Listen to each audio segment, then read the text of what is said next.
2026 ICC men's T20 world கப்ல team இந்தியாவோட group stage matches முடிவு வந்திருக்கு. இந்த குரூப் ஸ்டேஜ்ல டீம் இந்தியா ஃபேஸ் பண்ண 4 டீமே ஒரு மாதிரி வீக்கான டீம் இருந்தாலும் 4 மேட்ச்லயும் டீம் இந்தியா ஃபர்ஸ்ட் பேட்டிங் பண்ணி வின் பண்ணது ஒரு வகையில பாசிட்டிவான விஷயம் தான். இந்த 4 மேட்சஸ்ல தேவையான இடங்கள்ல தேவையான வீரர்கள் உட்கானதாகட்டும், 4 மேட்சஸ்லயும் வேற players man of match award win பண்ணதாகட்டும், இதெல்லாம் டீம் இந்தியாவோட மற்ற பாசிட்டிவ்ஸ். டிராப் கேச்சஸ் மாதிரி டீம் இந்தியா ஒரு சில சின்ன ப்ராப்ளம்ஸை ஃபேஸ் பண்ணாலும் டீம் இந்தியா ஃபேஸ் பண்ணிட்டு இருக்க மிகப்பெரிய பிரச்சனை என்னன்னு சொல்லி பார்த்தீங்கன்னா T20யோட நம்பர் 1 பேட்ஸ்மேனான அபிஷேக் சர்மாவோட கரண்ட் ஃபார்ம். இந்த 2026 T20 வேர்ல்டு கப்ல டீம் இந்தியா விளையாடின 4 மேட்ச்ல 3 மேட்ச்ல களமிறங்கி 3 மேட்ச்லயுமே ரன் அடிக்காம ஹேட்ரிக் ஆஃப் டக்குன்ற அன்வான்டட் லிஸ்ட்ல நம்ம அபிஷேக் சர்மா அவர்கள் இடம் பிடிச்சிருக்காரு. இந்த டோர்னமெண்ட்டுக்கு முன்னாடி நம்ம அபிஷேக் சர்மா அவர்களோட மரண மாசு ஃபார்மை பார்த்தவங்க இவரை ஓடி டீம்ல சேர்த்துடுங்க, இவர் கண்டிப்பா 2027 50 ஓவர் வேர்ல்டு கப்ல இருக்கணும்னு சொன்னவங்க இப்போ இவரை முதல்ல டீம்ல இருந்து தூக்குங்க, சஞ்சு சாம்சனுக்கு இடம் கொடுக்குன்னு சொல்லிட்டு அவங்களே சொல்லிட்டு வராங்க. நான் எப்பவுமே form is temporary, class is பர்மனன்ட்ன்றதை நம்பக்கூடியவன். அதனால என்னதான் அபிஷேக் சர்மா ஆடின 3 மேட்ச்லயும் டக் அவுட் ஆகியிருந்தாலும் டீம் இந்தியா வெற்றி பாதையில் இருக்கிறதுனால குரூப் 8ல டீம் இந்தியா விளையாடுற 3 மேட்ச்லயுமே நான் கண்டிப்பா அபிஷேக் சர்மா இடம் கொடுப்பேன். ஏன்னா டீம் இந்தியா குரூப் 8ல வின் பண்ணி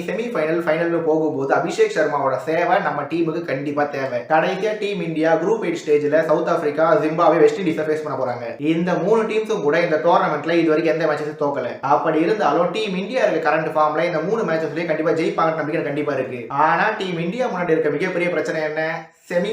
ஃபைனல்ல ஜெயிக்கிறது.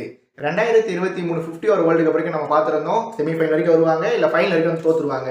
ஆனா 2024 T20 வேர்ல்டு கப், 2025 சாம்பியன்ஸ் டிராஃபின்னு சொல்லி டீம் இந்தியா ஃபைனல்ல ஜெயிக்கிறதை வழக்கமா மாத்திட்டு வராங்க. அதன் அடிப்படையில டீம் இந்தியா மறுபடியும் ஒரு முறை குரூப் 8ல வின் பண்ணுவாங்க, செமிஃபைனல்ல வின் பண்ணுவாங்க, ஃபைனலையும் வின் பண்ணி தொடர்ந்து 2வது முறையா T20 வேர்ல்டு கப் வின் பண்ண டீம்ன்ற பெருமை அடைவாங்களான்னு பொறுத்திருந்து பார்ப்போம்.